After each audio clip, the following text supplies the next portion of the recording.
An intensive 18-month development period, working closely with the organisers of the series. Tracks constructed using Ordnance Survey data, accurate to within 80mm, with roadside scenery photographed and 3D modelled. And each vehicle laser scanned to within 1/4 of a millimetre, with accurate liveries and sponsorship placement.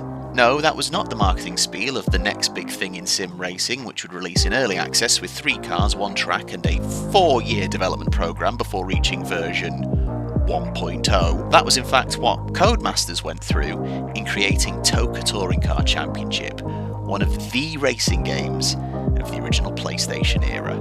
Released in Europe on the 1st of November 1997, the game allows you to take control of a driver who raced for one of the 8 works teams that competed in the 1997 British Touring Car Championship. And that's exactly what we're going to do. But who? For the first time, I let my channel members decide. The Outsiders Club were given 4 options with a case for each driver, and they chose, arguably, both the most difficult and the memeiest option. John Cleland was a 2-time touring car champion. He won on his debut season in 1989, where the format was slightly different, and then again in 1995 in the heart of the Super Touring era. He also famously did this. So, John Cleland is sandwiched between the 2 BMWs. I'm going for first, says John Cleland. See? The memeiest. However, in 1997, Vauxhall, who Cleland spent his entire BTCC career driving for, by the way, was the worst manufacturer on the grid. Their best race result from the 24 races, they finished 5th 3 times, when they were last in the Manufacturers' Championship. So can we get Cleland going for first unexpectedly with an underdog 3rd title to make him a Super Touring legend? Let's find out. Welcome to TOCA Touring Car Championship.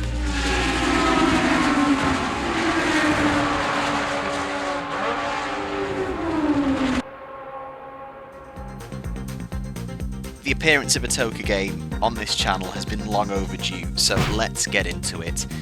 Going to the championship. Now, initially, there is no difficulty setting for the championship.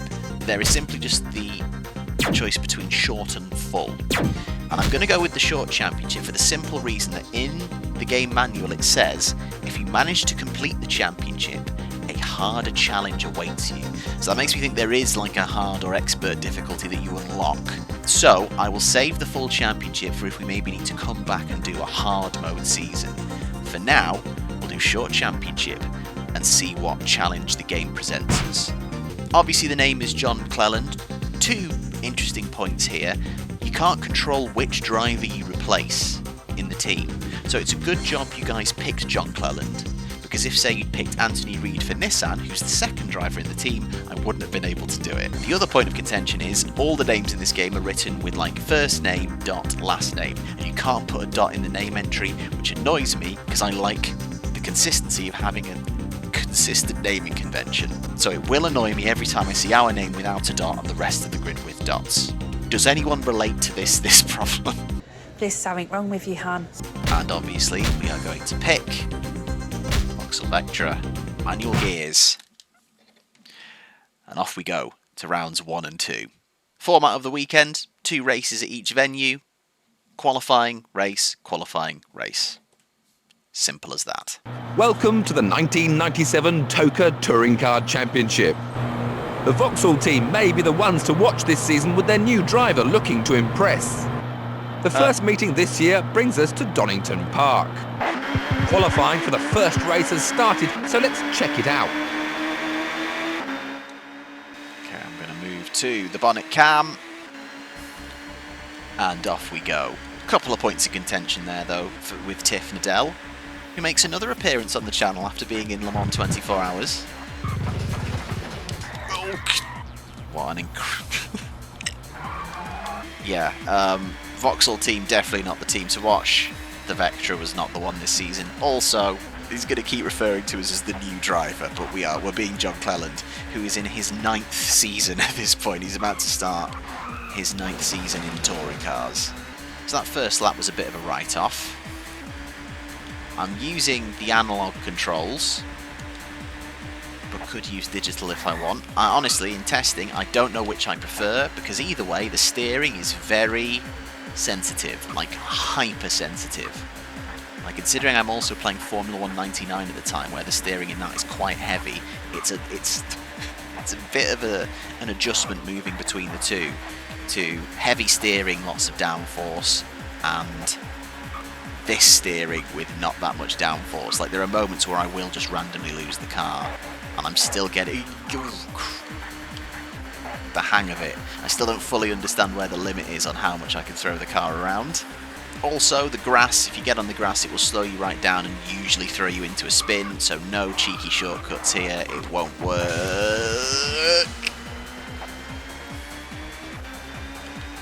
Case in point.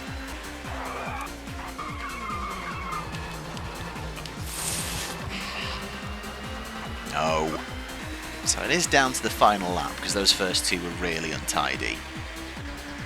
I have no idea if this is how good or how bad these times are, but considering I've been off the track in both the laps, I'm going to wager it's bad.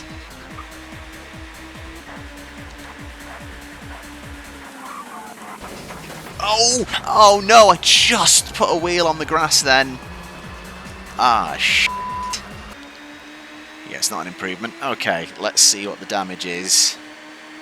With only hundredths of a second. Alan separating the Menu on first few pole. drivers, we should have The a reigning cracker of a champion race Frank on our Biella hands. is second in the Audi, splitting the two Renaults. 1 minute 28 was the time. Note the dots in everyone's name, though. Just wanted to point that out. So we move on to the second table. We're 11th, so we are ahead of people. Note the lack of dot in our name, though.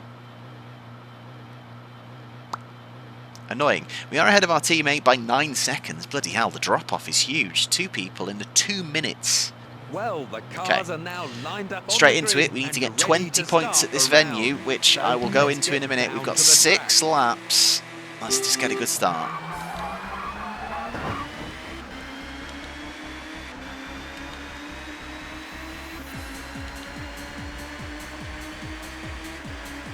Ooh, there's our teammate. There's Derek Warwick right behind us in the white Vectra. And it's fair to say the AI in this have been very much modelled accurately on the temperaments of real touring car drivers, so we do have to watch out. Elbows will always be out. Oh! Oh! Christ, that was close. That's Reed, I think. Anthony Reed in the Nissan, losing it in front of us. We survive. We're up to 8th.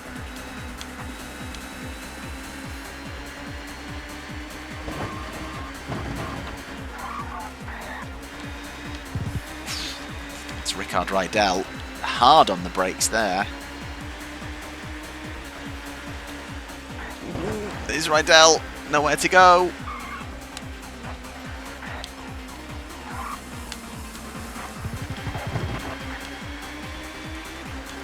We are just past the Volvo, just.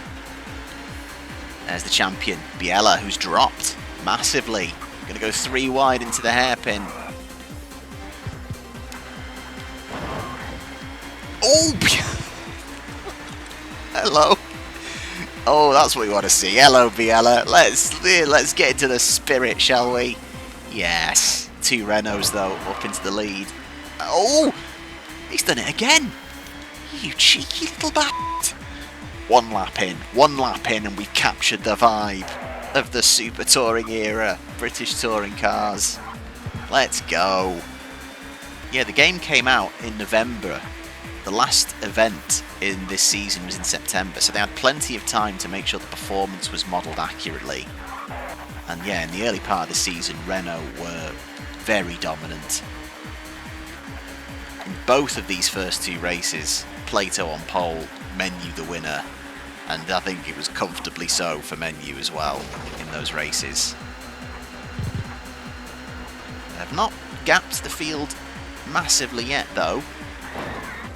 Oh god! I think that's Thompson trying to make a move on Biella, who's managed to get himself back up to 3rd.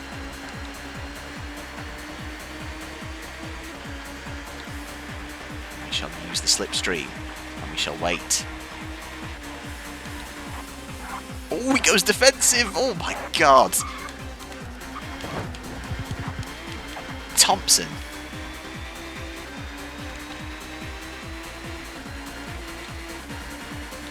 what, I hit the wrong button then. Why did I downshift on a straight? In the meantime, I'm going to send it on Biella. Keep it to the inside. Don't let him do it, you sake.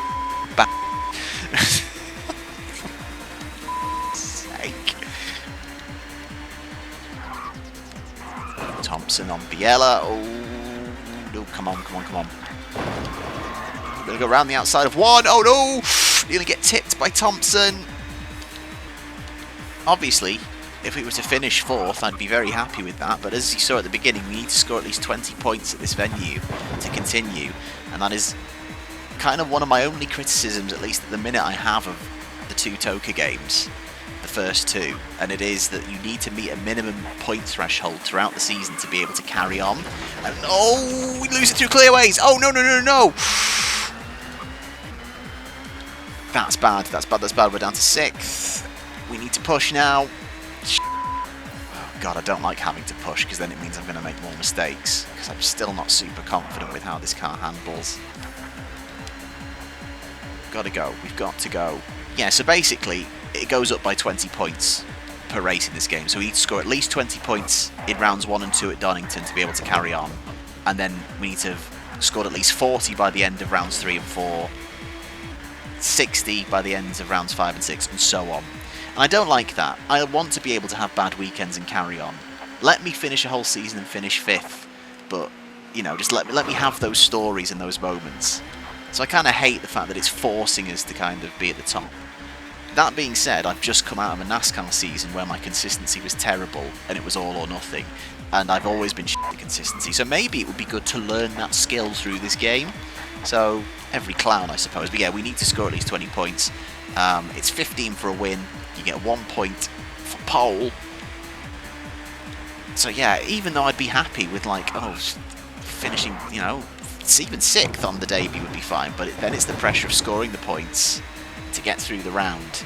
So I would like to take that pressure off of meeting that threshold, that game over threshold, early. And now the Renaults, as you can see, have disappeared as we fight amongst ourselves. See if we can get into the podium positions, that would be helpful.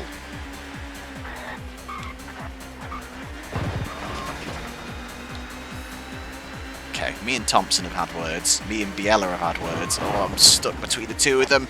Oh, I've almost been pit manoeuvred by Thompson. We are into 4th.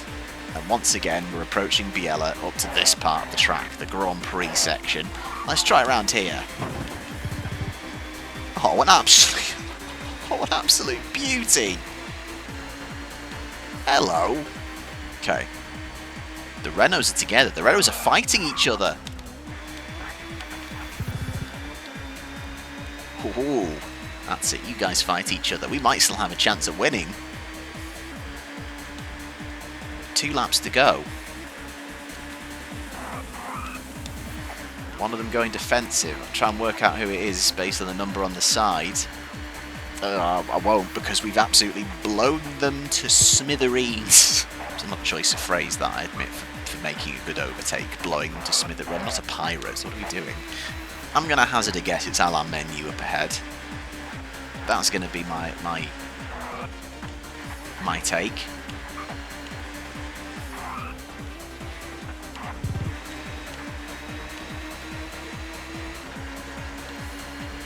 It is, yep, that's Alain. Oh, Jesus Christ, that is Alain Menu. I don't think took kindly to me trying to take his lead off him. Oh, God.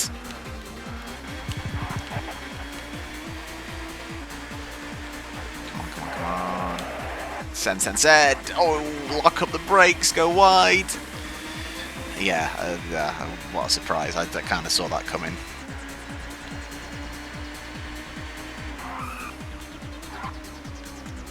Alright, let's hook it to the inside. Oh no, he's going to go round. Damn. So slow through those hairpins. Final lap. We duel with Alain Menu. Come on, into one. Gotcha, right, now. Keep it calm.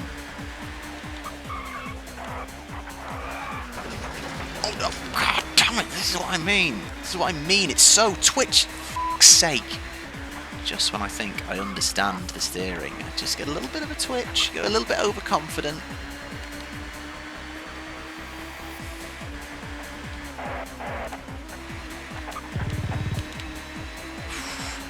Menu's not leaving us any room there. Pretty much dropped Plato.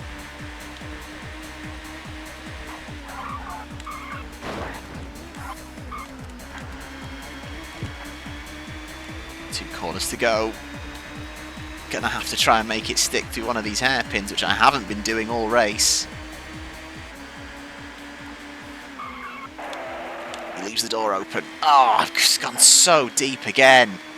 Come on.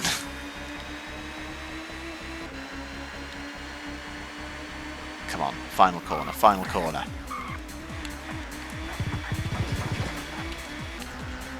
Move it out wide. Yes, I think we've got him! We've got him! Final corner! Yes! Well, the new Vauxhall driver has proved he can compete with the best with the first victory. Amazing! Of his career. Here's the final Just position. take it.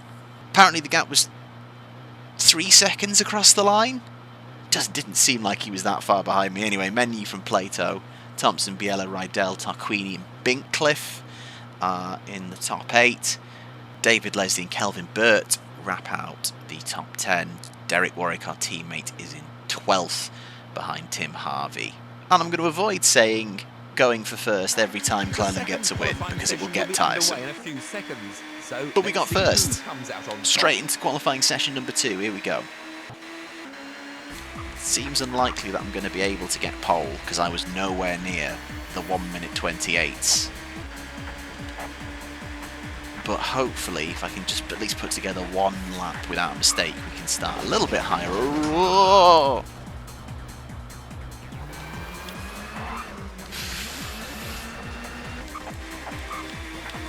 Thing is, even though that lap was a bust very early on from that spin, looking at some of the times at the back, we're still going to be ahead of people by just completing that lap.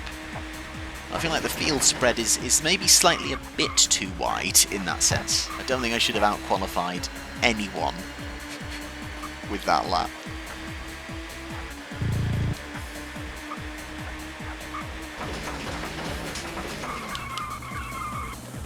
What are we doing? What am I doing? Pretty much the same place again. Since I've screwed it up, let's have a little look at the Vectra. The laser scanned to within 1/4 millimetre Vectra. Very pretty car. Ooh, there we go. I've just done a lovely spin so we can get a look at the side. Okay. Let's string together, of these 6 qualifying laps across the 2 sessions, just one without a mistake, please.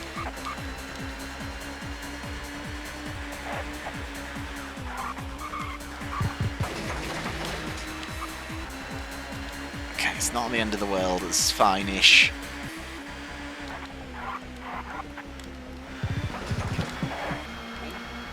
Some codes. Come on. It's an improvement, it's a 1:37. So I think I was only, what, 3 seconds better than my session 1. Biella takes pole. It's, wow, an Audi outdoing the champion, outdoing the dominant Renaults. Plato took pole in real life. He's 3rd. Bincliffe in the other Audi is 6th. And David Leslie is the highest placed Nissan in 8th. In the meantime, we are 9th. We are only just ahead of Kelvin Burt. That's good. Our teammate Warwick, 151. And then, yeah, 2 guys again.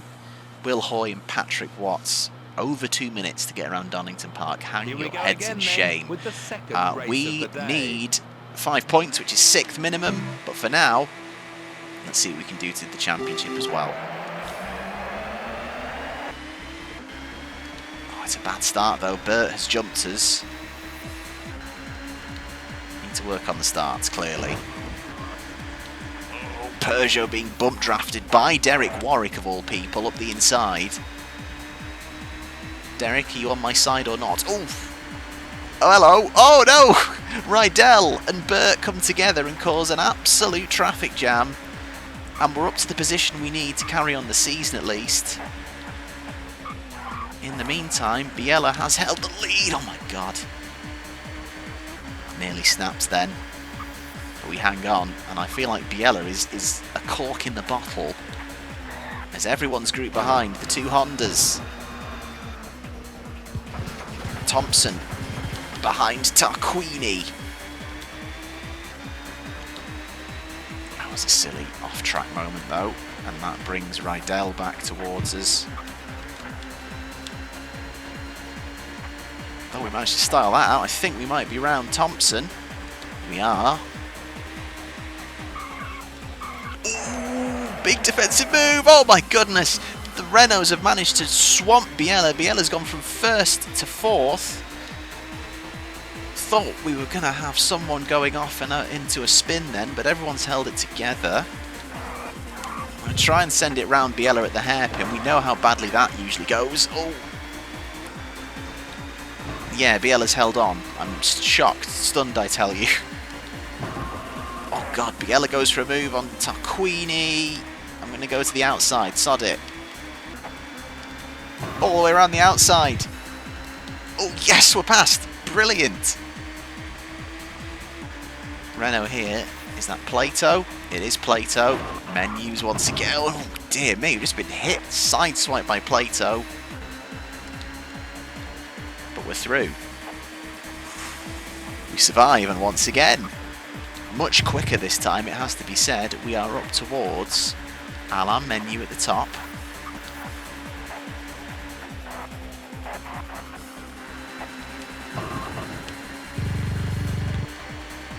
Oh, silky smooth.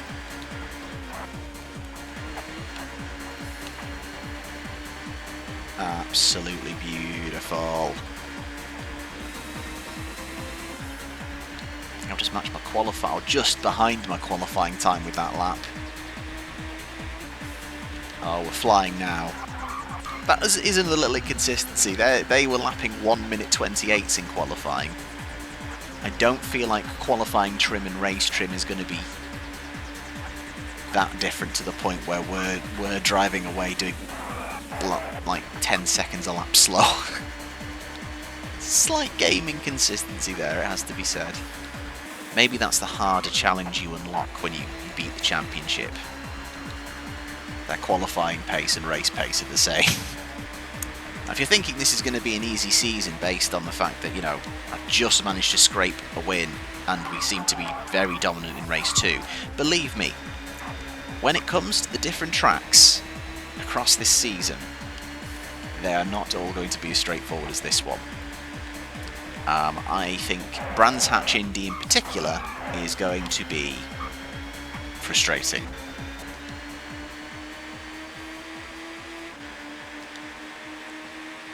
Laying down a marker of dominance here. Cleland just absolutely dumbfounding the field in his clearly difficult to handle Vauxhall Vectra, but he's taming it. He's taming it well. Oh, this is going to be a good one. Oh, into the 36s as we start the final lap. Oh my god, we've got traffic.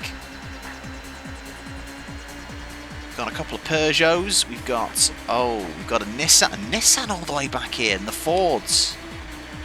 I was expecting the Fords and the Peugeots, I won't lie, but the Nissan being back here is really surprising. Right, let's not get caught up in this now. Just survive.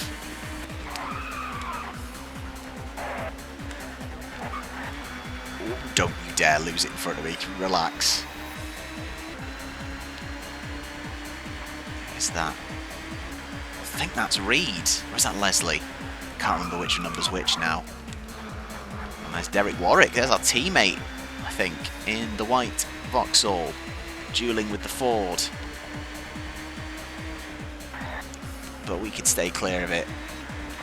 Lap our teammate, and absolute domination for race 2.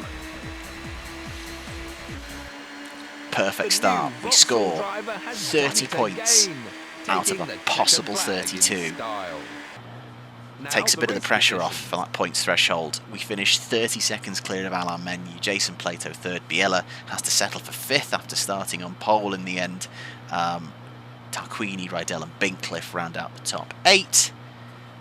David Leslie and Kelvin Burt finishing in the points. We've managed to lap up to 12th with Paul Radicic crossing the line just ahead of us. I wasn't expecting 2 wins out of 2. Well, with today's races over, so confirmation of the standings. We are 5 points clear of Alain Menu. So by no means, despite winning both races, there's still plenty of work to do. We've not built up a ridiculous gap. I wasn't done. Tiff may have finished. I wasn't done. But it's a good start. But like I say, I think the difficulty level very much goes up and down with the circuits. And I'm very confident with Donington Park. There are some throughout this season where I will be less so. So let's see how we get on in round 3 and 4 at Silverstone International next time out. We're off and running in TOCA. John Cleland is leading the championship. But we have to keep scoring, otherwise it is game over. See you soon for the next rounds.